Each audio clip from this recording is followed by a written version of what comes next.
as I was invited to be here to celebrate the legacy of Martin Luther King.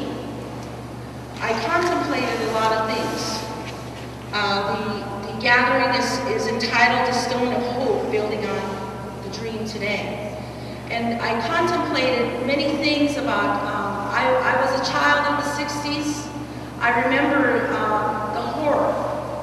I remember the hope, the horror as we lost many different ones that stood up and began to speak against racism. Not only spoke, but had the warrior mentality to give it all. And I believe tonight that is what we need to recoup again. It's been 40 years, yes, and we have come to a point in time today. Who would have thought that we would elect our first Black president?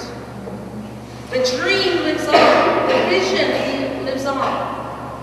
But we as people, and we've got to look at ourselves as individuals, but collectively as people, as citizens of the great state of Montana, as citizens of the United States, comprised of many different nations from all over the world, comprised of indigenous people that have contributed so much to this state and to this nation.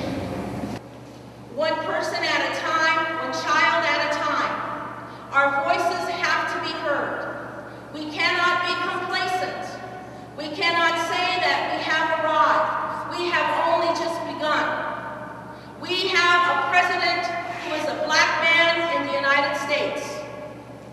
But we have to begin to inform people about other people, other races, to begin to dispel the myths, dispel the stereotypes, do away with ignorance about each other, and begin to learn and appreciate each other for who we are.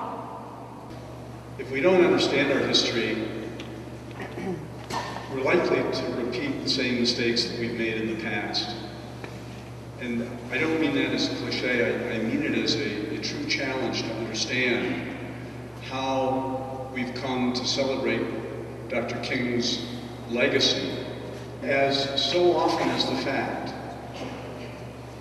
we tend to remember individuals at the front of the pack and discount the critical momentum that is behind them. And while Dr. King is remembered every day, there are tens of thousands of brave, courageous men and women who put their lives on the lines in the boycotts, in the sit-ins, in Alabama, in the early 60s, in the 50s.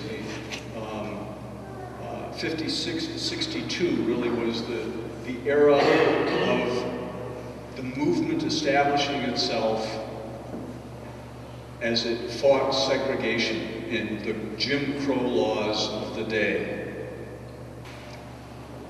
Now, there were times where some of the foot soldiers missed the train, didn't get the message, and acts of violence broke out, street violence broke out, and King repeatedly reminded people that none of this will work if we lose our commitment to nonviolent direct action.